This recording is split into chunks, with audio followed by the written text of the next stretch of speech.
Hola, bienvenidos otra vez a Dharmatic, mi nombre es Juan y el día de hoy les traigo un video un poquito más relajado y esto es 10 cosas sobre mí siendo budista. Número 1. Mi primer Buda que tuve es este que les muestro aquí, generalmente está en el altar, nada más que esta vez lo traje para que lo vieran. Y este pequeño Buda tiene toda una historia porque resultó que pertenecía a mi abuelito. Hay toda una historia, yo me lo topé una vez que fui a la casa de mi abuelita, mi abuelito hace mucho que falleció, y yo recordaba como que de niño, cuando ya ahora ya estaba estudiando budismo, pero me acordaba que cuando era niño había como una especie de Buda, me acuerdo por ahí. Entonces yo decidí ir a buscar a los cajones ahí de mi abuelita y todo y encontré al Buda descabezado, por eso si se fijan tiene aquí como, está como restaurado un poco. Entonces lo encontré y le dije a mi abuelita que si me lo regalaba y sí, y me lo regaló y me contó la historia justamente de este Buda que resulta ser una vez que mi abuelita y él fueron como a una especie de peregrinación de una virgen, una cosa así. Mi abuelito era como muy compasivo y le gustaba ayudar a muchas de las personas y se topó a un señor como muy viejito, entonces dice que para ayudarle le dio dinero y como que el viejito no quería aceptarlo solamente para así gratis, dijo no mire tome esto y que le dio el Buda. Entonces para mí tiene mucha importancia este Buda porque es el primer Buda que tuve y aparte la connotación tan bonita, espiritual y que a final de cuentas acabó estando dentro de mi altar, así que le tengo mucho valor. Y posteriormente mi maestro le dio como una consagración, como se le conoce en el budismo tibetano, en donde yo comencé a estudiar, y le puso un mantra, le escribió un mantra atrás, y este Buda se me hacía muy interesante porque está relleno como de arroz, tiene como una figura de elefante y así, y me explicó el maestro que en muchas culturas budistas lo que hacen es rellenar las imágenes para poderlas poner en un altar. Entonces este es mi primer Buda que tuve gracias a mi abuelito. La cosa número 2 es el altar que tengo ha tenido varias modificaciones, no siempre ha estado así. Comencé con un pequeño Buda y vean todas estas modificaciones que han tenido. Ha sido gracias mucho a la bondad de muchas personas de que me han obsequiado Budas o he encontrado algunos Budas que en un bazar, que en una tienda y así. Y así es como ha ido creciendo poco a poco mi altar hasta tener el que ustedes actualmente ya conocen. Número 3. Mi maestro. Mi maestro se llama Lobsang Khedrup. Es un venerable, un monje que está dentro de la tradición Gelugpa. Y él fue mi primer maestro. Él era originario de Nepal, no era tibetano, pero obviamente creció en un entorno tibetano. Y él desde pequeño fue monje, realmente lo metieron desde chiquito porque pues en esas zonas una de las mejores formas para tener educación es ser monje. Entonces él es Lobsang Khedrup, mi maestro. Número 4.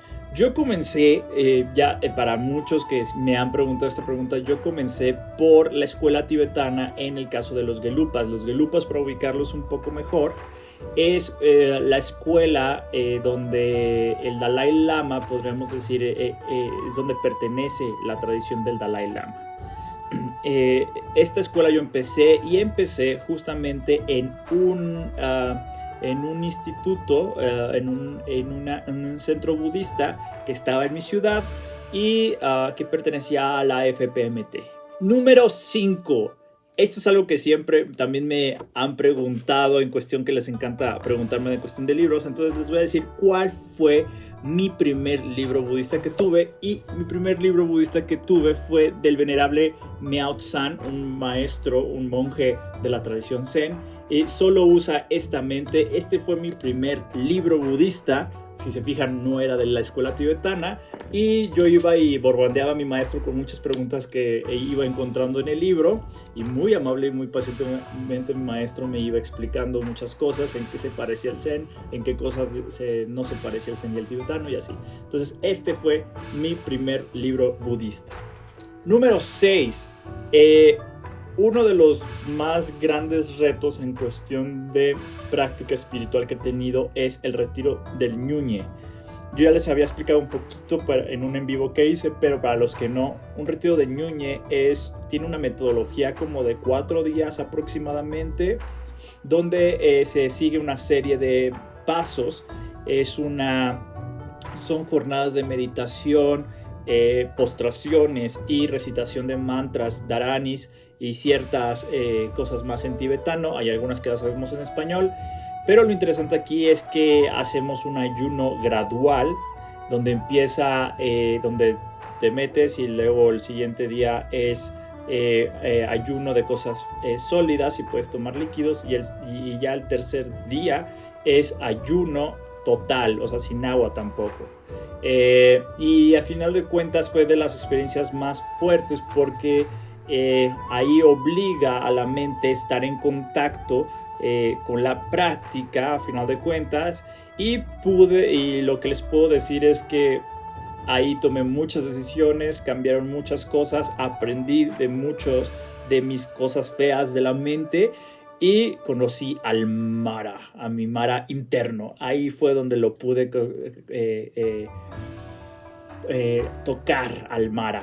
Y fue algo muy sorprendente, porque cuando justamente vi esta situación, dije, wow, esto es el Mara y esto es la idea del yo sólido.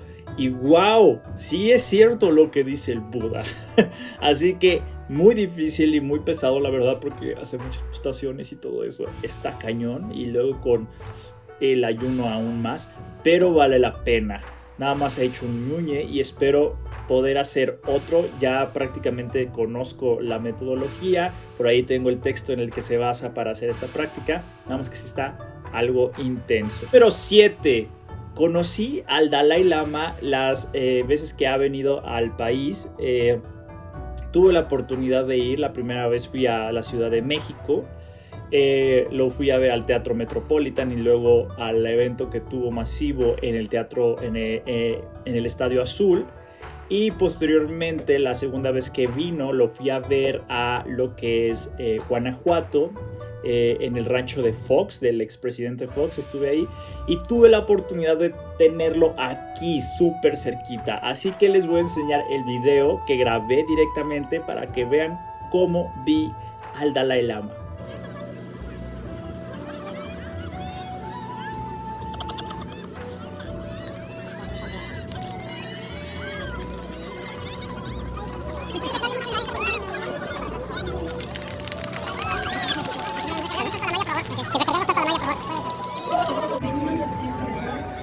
Manos se recarguen, por favor.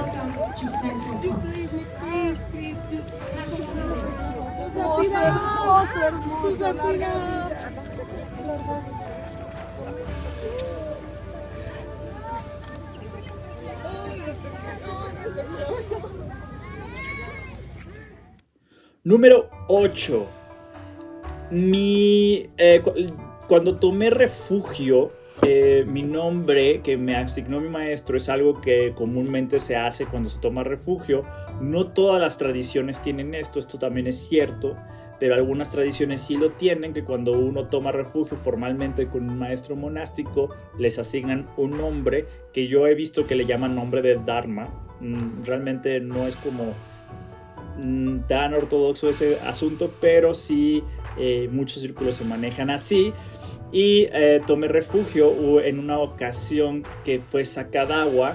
Los maestros tibetanos es mucha de creer como hay ciertos días especiales, y ese fue como un día especial, y me recomiendo mi maestro tomar refugio ese día. Fue muy especial para mí, y mi nombre que me asignó fue Lobsang Sundru, que significa algo así como el que lo quiere y lo alcanza.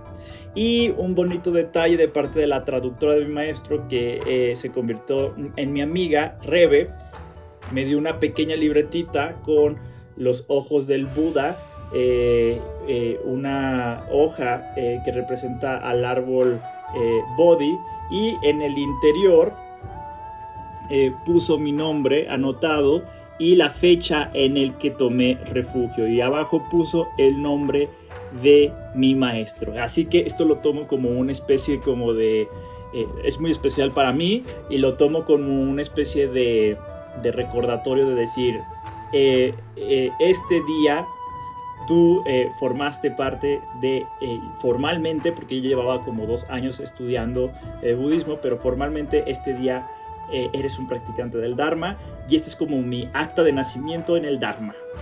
Número 9. Yo les había platicado que cuando comencé a hacer Dharmatic hacía otro videoblog que era hablando de moda masculina con mi gran amigo Ben Shorts. Y cuando yo no me animaba del todo a hacer videos hablando del budismo, porque en el círculo en donde comencé mis estudios era siempre muy cerrado de cierta forma y decía que no podías si no tenías como permiso o cosas así, ¿no? Y yo era una persona que siempre fui una mente muy rebelde de estudiar, de debatir y todas esas cuestiones. Entonces un día me animé a hacer el video cuando casi eran mis últimas etapas en Cornamenta, en el blog de moda, y decidí hacer el videoblog de Dharmatic. Cuando empecé a hacer el videoblog de Dharmatic, en esa época yo estaba como muy metido, ayudaba al centro budista. Y en una ocasión yo había pedido como permiso para ver si podía grabar en el centro, o sea, como mostrarles en el centro donde yo iba a practicar. Tuve una negativa de parte de la directora de ese centro, dijo que pues no, que en pocas palabras dijo que los estatutos de la institución no lo permitían. Y posteriormente en una ocasión me abordó y me dijo que una de las monjas que estaba encargada de la parte de Latinoamérica o de habla hispana, no le parecía que yo hiciera videos hablando del Dharma. Y esa ocasión sentí que trató como de persuadirme para que declinara el proyecto de Dharmatic. Eso para mí fue bastante fuerte porque pues nunca supe si era verdad que esta monja había dicho eso o era más de la directora del centro, pero eso hizo que frenara Dharmatic durante unos meses y pensé en no hacer más videos hablando de budismo. Posteriormente, en unos momentos de contemplación que tuve y conociendo un poco más de la historia de muchos maestros, muchos estudiantes, muchas personas que han seguido el Dharma, comprendí que es necesario que haya diversidad, que haya de cierta manera muchas voces que estén hablando del Dharma del Buda, porque los oficialismos no ayudan a ninguna religión y menos a un camino espiritual como lo es el Dharma del Buda. Así que en ese momento me valentoné y dije, sea lo que tenga que hacer, aunque no le parezca a la monja, yo voy a hacer Dharmatic y regresé a hacer videos. Número 10. Yo quise ser monje. En esa época que les decía de cierta manera que estuve muy pegado al centro budista, yo quería hacerme monje y de hecho investigué todo lo que se necesitaba para ser monje. Me quería meter a un monasterio que está en Francia, porque me decían que si me iba a Nepal a lo mejor no iba a aguantar tanto porque pues la vida era radicalmente distinta y que en Francia pues de cierta manera ya estaba un poquito más occidentalizado el asunto de ser monje. Así que me puse en contacto con el monasterio, mandé algunas cartas, me pasaron los requisitos que tenía que tener para ser monje y pues estuve ahí entrenándome prácticamente pegado al centro budista porque me pedían como esta entrega al centro budista porque el centro budista pertenecía a la asociación que era el mismo monasterio. Y al final decliné un poco la idea de ser monje porque entendí que la figura del laico es muy importante, muy muy importante. El monje es muy muy importante, pero también el laico. Hay una relación simbiótica entre el monje y el laico. Así que cuando comprendí y una vez hablando con un gran amigo del Dharma, me dijo que era muy probable que yo beneficiara un poco más al Dharma siendo laico que siendo un monje encerrado en un monasterio dependiendo de dónde tu abad te ponía, ¿no? Entonces me parece muy interesante. Aparte, esta postura que tengo como de multitradición, de abrirme a las tradiciones budistas, estudiarlas, señalarlas a veces que no me parecen algunas cosas, siempre todo con respeto. Eso pues iba a estar más limitado siendo un monje. Así que decidí el camino del laico y ese es un video que me gustaría hacerles especial hablando de la importancia del laico dentro del mundo budista. Y estas fueron las 10 cosas sobre mí, sobre yo siendo budista. Como les digo, llevo un rato ya siendo budista y espero que les haya gustado, espero que se hayan a lo mejor hayan tenido como cierto clic con lo que decían, yo también me pasa eso, yo también esa cuestión. Me gustaría que me escribieras aquí abajo cuál es tu experiencia en el budismo, más allá de la experiencia como una vivencia importante que has tenido dentro del camino del Dharma. Esto fue todo por el video del día de hoy, pero ustedes saben que no me voy hasta que les digo que Buddha bless you.